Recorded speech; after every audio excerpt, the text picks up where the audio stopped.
আমরা বলি অনেক সময় বলে ফেলি, ভাই কেমন আছেন? হ্যাঁ ভাই আপনার দোয়ায় ভালো আছে। আপনি কি আমার দোয়ায় ভালো আছেন?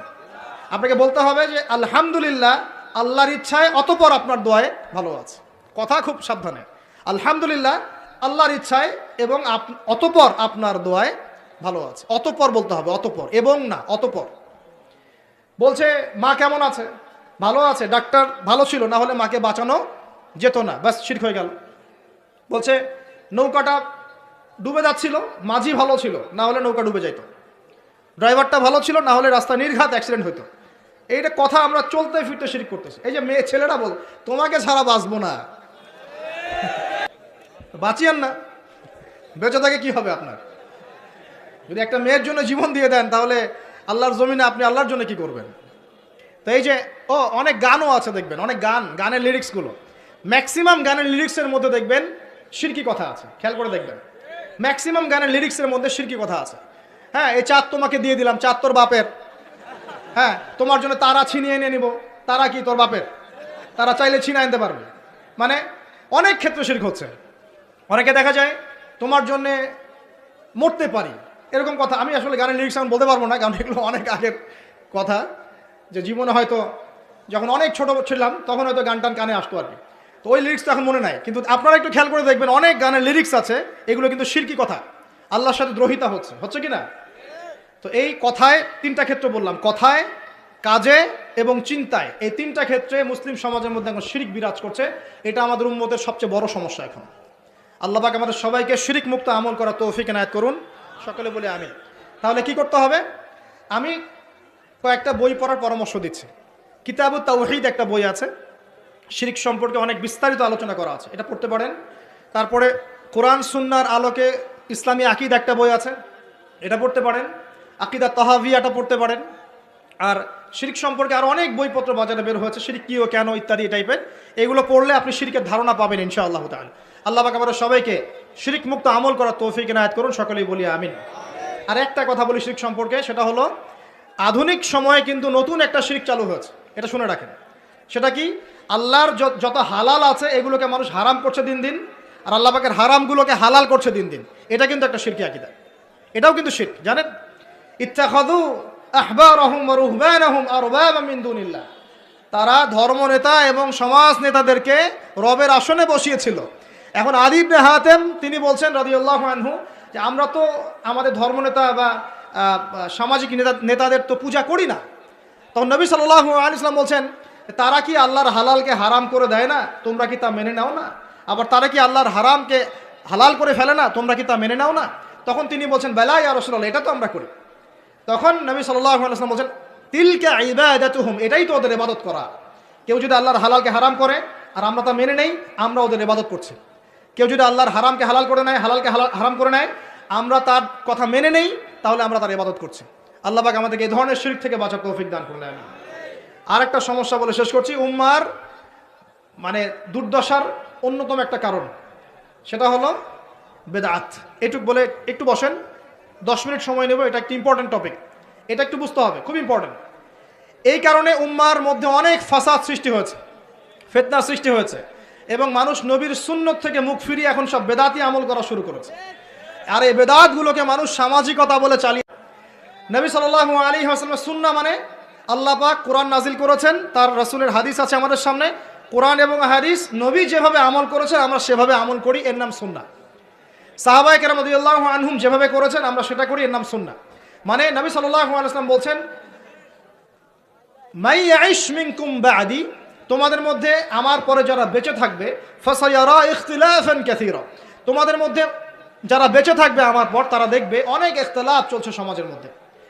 তো আলাইকুম বিসুন্নতি ওয়া সুন্নতি খুলাফায়ে রাশিদিন মাহদিন মিন বা'দি, তখন তোমাদের কাজ হবে আমার সুন্নতকে আঁকড়ে ধরে থাকা এবং আমার হেদায়েতপ্রাপ্ত খুলাফায়ে রাশিদা সাহাবায়ে কেরাম তাদের সুন্নতকে আঁকড়ে ধরে থাকা। এই সুন্নতের বাইরে যে কোনো কাজ, যে কোনো আকীদা, যে কোনো মতবাদ, এগুলো সবই বেদাত বলে গণ্য হবে। আল্লাহ পাক আমাদেরকে বোঝার তৌফিক দান করুন। যেমন তাওহীদে থাকতে হবে, শিরক করা যাবে না, ঠিক তেমনি সুন্নতে থাকতে হবে, বেদাত করা যাবে না। সুন্নত কেমন? নবী সাল্লাল্লাহু আলাইহি ওয়াসাল্লাম ঘুমিয়েছেন যেভাবে, সেইভাবে ঘুমাবো সুন্নত। নবীজি ঘুমিয়েছেন, ঘুমানোর আগে ওযু করেছেন, ডান দিকে কাত হয়েছেন, আল্লাহুম্মা বিইসমিকা আমুতু ওয়া আহইয়া বলেছেন, সূরা মুলক তেলাওয়াত করেছেন, পারলে আপনি করবেন, আয়াতুল কুরসি পড়েছেন, সূরা বাকারার শেষের 3টা আয়াত পড়েছেন, হ্যাঁ 33 বার সুবহানাল্লাহ, 33 বার আলহামদুলিল্লাহ, 34 বার আল্লাহু আকবার পড়েছেন, ঘুমিয়ে গেছেন। এখন যদি নবীর সুন্নাহ মতো ঘুমাই, এই ঘুমটাও নেকির কাজ হবে ইনশাআল্লাহ। এখন যদি ঘুমানোর নতুন কোনো তরিকা আমি বের করি, তাহলে নবীর সুন্নতের বাইরে বেদাত হয়ে যাবে। বেদাত শব্দের অর্থ হচ্ছে নতুন আবিষ্কার। বেদাত শব্দের অর্থ হচ্ছে নতুন আবিষ্কার। সুন্নাহ মানে যেমন আদর্শ, রীতি, আল্লাহ পাকেরও সুন্নত আছে, নবী সাল্লাল্লাহু আলাইহি ওয়াসাল্লামেরও সুন্নত আছে, আমরা তার সুন্নত মেনে জীবন করবো ইনশাআল্লাহ। আল্লাহ পাক তৌফিক দান করুন। ঠিক তাওহীদের বিপরীত যেমন শিরক থাকে, সুন্নতের বিপরীত থাকে কি? বেদাত, মানে নতুন আবিষ্কার। এটাকে দুই ভাগে ভাগ করা যায়, খেয়াল করি একটু আমার দিকে। কয় ভাগে ভাগ করা যায়? দুই ভাগ। একটা হচ্ছে দুনিয়াবি ক্ষেত্রে নতুন আবিষ্কার, একটা দিনের ক্ষেত্রে নতুন আবিষ্কার। দুনিয়াবি ক্ষেত্রে মানে কি? এই যে মোবাইল ফোন আপনার হাতে আছে, এই মোবাইল ফোন কি রাসূলের যুগে ছিল? সাহাবীদের যুগে ছিল? এই যে লাইটিং করেছি, নবীর যুগে এরকম লাইট ছিল? মাইকে কথা বলছি, নবীর যুগে মাইক ছিল? এরোপ্লেন, আমরা এয়ারক্রাফটে সফর করছি, নবীর যুগে এয়ারক্রাফট ছিল? খেয়াল করে দেখেন, আমরা যখন বাহনে উঠছি, আমরা বাহনে উঠে দোয়া পড়ছি, আল্লাহু আকবার আল্লাহু আকবার আল্লাহু আকবার, সুবহানাল্লাযী সাখখারা লানা হাযা ওয়া মা কুন্না লাহু মুকরিনিন ওয়া ইন্না ইলা রাব্বিনা লামুনকালিবুন। এই দোয়া বদলে গেছে না যায় নাই? দোয়াটা কি বদলেছে? এই দোয়াটা নবী সাল্লাল্লাহু আলাইহি ওয়াসাল্লাম গাধার পিঠে উঠে পড়েছেন, ঘোড়ার পিঠে উঠে পড়েছেন, ওই সময়কার সমসাময়িক বাহনের পিঠে উঠে পড়েছেন। আমরা এ যুগের সমসাময়িক বাহনের পিঠে উঠে একই দোয়া পড়ছি। দোয়া কি চেঞ্জ হয়েছে না বাহন চেঞ্জ হয়েছে? এই যে বাহন যে পরিবর্তন হয়েছে, এটা টেকনোলজি না? প্রযুক্তি, টেকনোলজি। এটা হচ্ছে দুনিয়ার ক্ষেত্রে বেদাত, যেটা সম্পূর্ণ জায়েজ। কথা বুঝতে পারছেন? এটা সম্পূর্ণ জায়েজ যতক্ষণ পর্যন্ত না স্পষ্ট কোনো দলিল পাওয়া যাচ্ছে এটার এগেনস্টে, যেটা হারাম। স্পষ্ট দলিল না পাওয়া যাওয়া পর্যন্ত এটাকে আপনি বৈধ রাখতে পারেন। এটা এক নম্বর।